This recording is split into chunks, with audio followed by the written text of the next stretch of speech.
हे माता लक्ष्मी, शुक्रवार की आपकी इस वीडियो को जो भी लायक करें, उसकी जन्म जन्मांतर की गरीबी को दूर कर देना, उसके दुख दर्द दूर कर देना। जय माता लक्ष्मी। दोस्तों, जैसे कि हमारे सप्ताह में जो हिंदू धर्म में सभी जो दिल है, यह अलग अलग देवी देवताओं को समर्पित होते हैं। शुक्रवार का दिन माँ लक्ष्मी को समर्पित है और महालक्ष्मी को धन की देवी कहा जाता है। माँ लक्ष्मी धन, सुख, संपत्ति, ऐशो आराम तथा धन संपदा की देवी कही जाती है। तो वीडियो को ध्यान से देखना। आज की इस वीडियो में मैं आप लोगों को शुक्रवार के दिन वह ऐसी कौन सी गलतियां हैं जो नहीं करना चाहिए, और शुक्रवार को संतोषी माता का व्रत भी किया जाता है, पूजा की जाती है, तो इस दिन क्या खाना चाहिए और क्या नहीं खाना चाहिए जिससे परिवार में दोष न लगे, और शुक्रवार के दिन किए जाने वाले उपाय बताऊंगा। इससे पहले कुछ जानकारी बता दूं। हमारे धर्मशास्त्र कहते हैं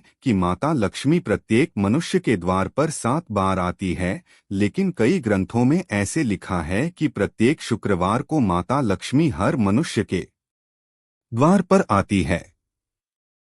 आपने अगर अपने घर के मुख्य द्वार पर अगर मिट्टी की बनी सुराही में पानी भर करके रखा है, या फिर घर के मुख्य द्वार पर दीपक जला करके रखा है, तो ऐसे घर में मां लक्ष्मी प्रवेश कर जाती है।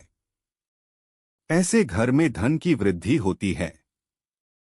धर्मशास्त्र यह भी कहते हैं, माता लक्ष्मी शाम 5 से 7 बजे के बीच में लेकर के जो 10-11 बजे के बीच, इन्हीं के आसपास में माता लक्ष्मी हमारे घर में प्रवेश करती है। तो हमें इस बात का विशेष ध्यान रखना चाहिए। हमें अपने घर के मुख्य द्वार पर कभी भी जूते चप्पल नहीं रखने चाहिए, झाड़ू नहीं रखनी चाहिए। अगर कोई व्यक्ति अपने घर के मुख्य द्वार पर सायंकाल के बाद माता लक्ष्मी हमारे घर में आती है। शुक्रवार के दिन तो अगर सायंकाल के समय में आप अपने घर के मुख्य द्वार पर अगर झाड़ू रख देते हैं या फिर चप्पल रख देते हैं, तो माता लक्ष्मी तुरंत वापस लौट जाती है और माता लक्ष्मी क्रोधित अवस्था में लौटती है। और जिस घर में मां लक्ष्मी प्रवेश न करें, ऐसे घर दरिद्र हो जाते हैं। ऐसे घर में उनकी बड़ी बहन दरिद्रता प्रवेश करती है।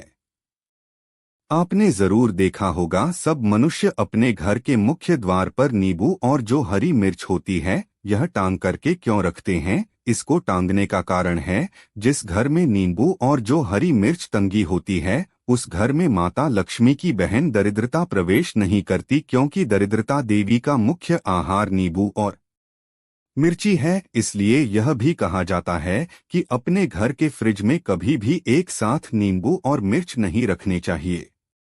जिस घर के फ्रिज में अगर एक साथ नींबू और मिर्च रखे जाते हैं, वह घर कंगाल हो जाता है, उस घर में धन का अभाव होने लगता है, उस घर में दरिद्रता आ जाती है।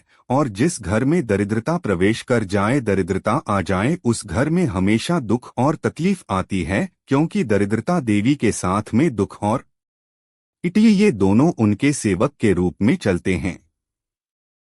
तो अगर आप चाहते हैं कि आपके घर में मां लक्ष्मी प्रवेश कर जाए, आप भी धन वैभव से परिपूर्ण बने रहे, तो वीडियो को पूरा जरूर देखना। आप ही लोगों के फायदे के लिए यह वीडियो मैं आप लोगों के लिए बना रहा हूं।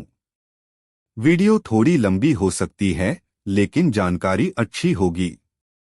देखिए, जो जानकारी होती है हमेशा यूजफुल होती है, अभी नहीं तो बाद में चलकर के काम जरूर आती है। वीडियो में आगे बढ़ने से पहले, जानकारी बताने से पहले, अभी तक वीडियो को लाइक नहीं किया है तो वीडियो को लाइक कर चैनल को सब्सक्राइब जरूर कर लेना। जब आप हमारे चैनल को सब्सक्राइब करते हैं तो हमारे चैनल में इस प्रकार की धर्म संबंधी जो शास्त्रों में इनकी जानकारी आप सभी दर्शकों को सीखने को मिलती है।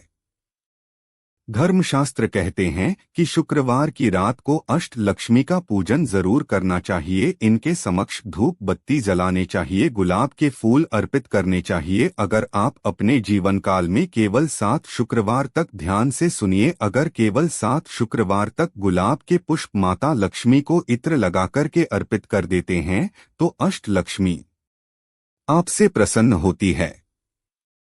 अष्ट लक्ष्मी को जो लाल कलर के पुष्प है, खास करके जो गुलाब के पुष्प है, अत्यंत प्रिय है।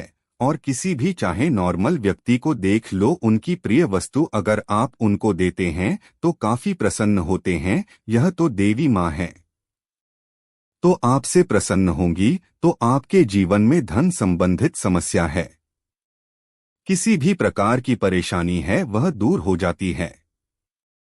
लेकिन इससे पहले ऐं क्रीं श्री अष्ट लक्ष्मी हरि शुद्ध मन गिरी आग आग नमः स्वाहा, इस मंत्र को जरूर पढ़ना है। यह मंत्र भी नहीं जानते तो हैं माता लक्ष्मी आप मेरे घर में प्रवेश कर जाएं, या फिर मैं धन संपत्ति प्राप्त करने के लिए आपको यह गुलाब के फूल चढ़ाता हूँ कहकर चढ़ा सकते हैं। या फिर लक्ष्मी स्वागत करने के लिए हमारे धर्मशास्त्रों में जो प्राचीन किताब है उसमें भी लिखा हुआ है, जो 7 कलर के अलग अलग जो 7 कलर के गुलाब के पुष्प आते हैं उसमें इत्र छिड़क करके घर के मुख्य द्वार पर अलग अलग 1-1, 2-2 फीट के अंतराल में अगर 7 जगह गुलाब के पुष्प सायंकाल के बाद रखते हैं तो उस घर में माँ लक्ष्मी स्वयं उस घर में प्रवेश कर जाती है। इनकी खुशबू से स्वयं माता लक्ष्मी खिंची चली आती है।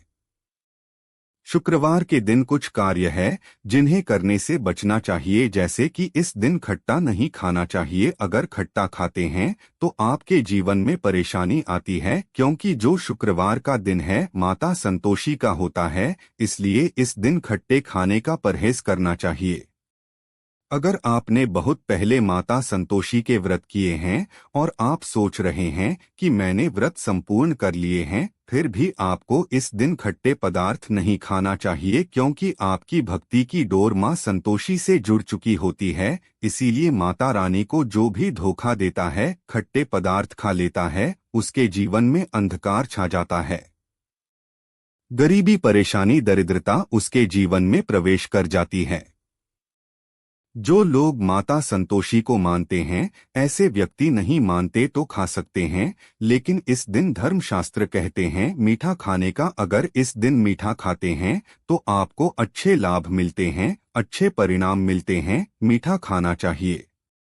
लेकिन जो लोग व्रत रखते हैं या वृद्ध पूरे होने के बाद छोड़ दिए हैं, उन्हें ना ही पानी पूरी खाना चाहिए और ना ही इमली की चटनी, आम की चटनी, आम का पन्ना, जिस जिस चीज में नींबू का रस पड़ता हो उसका भी परित्याग करना चाहिए। खासकर शुक्रवार के दिन धर्मशास्त्र कहते हैं सभी देवियों में मां संतोषी अत्यंत विनाश करने वाली और क्रोधी रहने वाली देवी है। पवार के दिन भगवान कृष्ण कहते हैं कि शुक्रवार के दिन पति पत्नी को आपस में प्रेम की बेला में समर्पित होना चाहिए। इस दिन जितना ज्यादा हो सके स्त्री को श्रृंगार करना चाहिए, इससे पति की आयु बढ़ती है। और पति से प्यार जरूर करें तथा पत्नी को पति प्यार इस दिन जरूर करें। भगवान विष्णु और माता लक्ष्मी की कृपा अवश्य प्राप्त होती है, क्योंकि स्वयं भगवान कृष्ण ने कहा है शुक्रवार को पति पत्नी को प्यार करना चाहिए और स्त्री को श्रृंगार आदि अवश्य करना चाहिए। ऐसे घर में धन लक्ष्मी की कृपा तथा अन्न धन की कोई कमी नहीं रहती। दोस्तों चलिए मैं आप लोगों को बताना चाहूँगा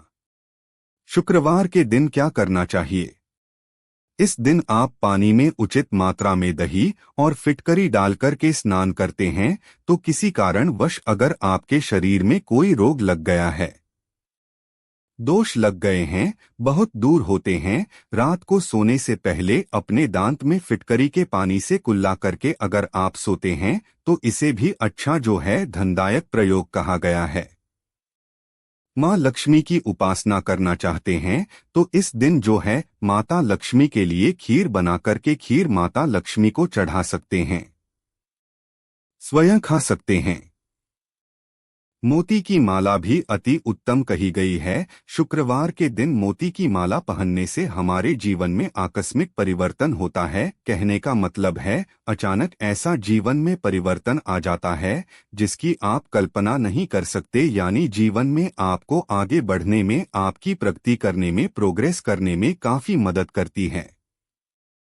मैं कई बार बोल चुका हूं कि जो मोती की माला है, अगर इसे कोई व्यक्ति शुक्रवार के दिन धारण करता है तो मन हमेशा शांत रहता है। जिनका बीपी बढ़ जाता है ऐसे व्यक्ति को मोती की माला जरूर धारण करनी चाहिए। बीपी बिल्कुल ही कंट्रोल में रहता है, गुस्से नहीं आने देता शरीर में। देखिए जो माता लक्ष्मी का स्वभाव है, जो शुक्र का स्वभाव है, देखिए, शुक्रदेव और जो माता लक्ष्मी है, दोनों को धनदायक कहा गया है। तो शुक्रवार के दिन शुक्रवार की जो प्रकृति है मृदु है, एकदम मीठी है, तो इस दिन लाल चंदन हमें लगाना चाहिए। नृत्य, कला, गायन, संगीत, यह सब क्षेत्र से जुड़े जो भी कार्य करना चाहते हैं, इसी दिन आपको शुरुआत करना चाहिए। शुक्रवार को क्या करने से धन आता है? तो ज्योतिष शास्त्र के अनुसार शुक्रवार के दिन माता लक्ष्मी को प्रसन्न करने के लिए सबसे पहले मां लक्ष्मी की पूजा अर्चना करनी चाहिए। इसके बाद लक्ष्मी सूक्त का पाठ या श्री सूक्त का पाठ या कनकधारा स्तोत्र का पाठ कर सकते हैं। इससे धन की बारिश होती है। कहने का मतलब है कि अगर आपके जी से माता लक्ष्मी नाराज हो चुकी है, आपके घर में धन आने के सभी मार्ग बंद हो चुके हैं, तो इसे अति उत्तम एवं ब्राह्मण उपाय बोला है। आप में से अधिकतर ऐसे मूर्ख भी लोग हैं जो कि वीडियो को देखते हैं कि ये सब पाठ करने से, पूजा पाठ करने से कुछ नहीं होता। अरे मूर्ख, अगर आप सही तरीके से देवी देवताओं की पूजा पाठ करते हैं, जिनके प्रति आपकी आस्था है, आप बिल्कुल ही श्री सूक्त का पाठ करें, कनकधारा स्तोत्र का पाठ करें। लक्ष्मी माता के लिए प्रसन्न करने के लिए उनके 1000 नाम का पाठ करें, नित्य आपको करना है।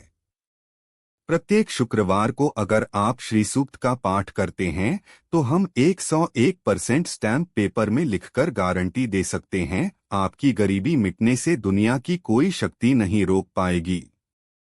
दोस्तों, धीरेन्द्र शास्त्री को ऐसे ही सिद्ध की प्राप्ति नहीं हुई है। कठोर तपस्या और सच्चे हृदय से जाप करना पड़ता है। अगर यह बातें झूठी होती तो धीरेन्द्र शास्त्री को आज सिद्धि प्राप्त कभी नहीं होती। ईश्वर है तो भक्त है, भक्त हैं तो ईश्वर है। अच्छी शक्ति भी है और बुरी शक्ति भी है। यह ब्रह्मांड ऐसे ही नहीं चलता। बस मन में सच्ची आस्था रखें, आपकी भी पुकार ईश्वर अवश्य सुनेगा। थकना नहीं, हारना नहीं, बस लगन और आस्था ईश्वर में बनाए रखें, आपका बेड़ा पार हो जाएगा।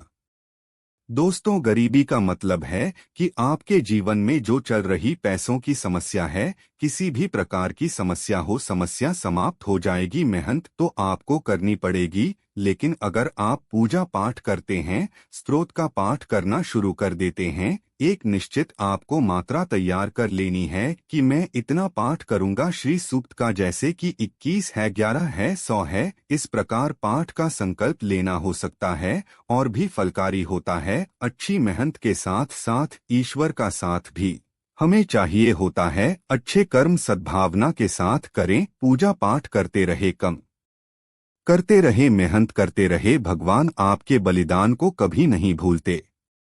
तो आपको करना क्या होता है? प्रत्येक शुक्रवार को श्री सूक्त का पाठ करते हैं, लक्ष्मी सूक्त का, कनकधारा स्तोत्र का पाठ करते हैं, तो आपके जीवन में धन का अभाव नहीं होगा। सही तरीके से पाठ भी करना जरूरी है। फिर आप में से लोग बोलने लगेंगे, गुरुजी हम पाठ करते हैं फिर भी फल नहीं मिलता। संकल्प लेना जरूरी है।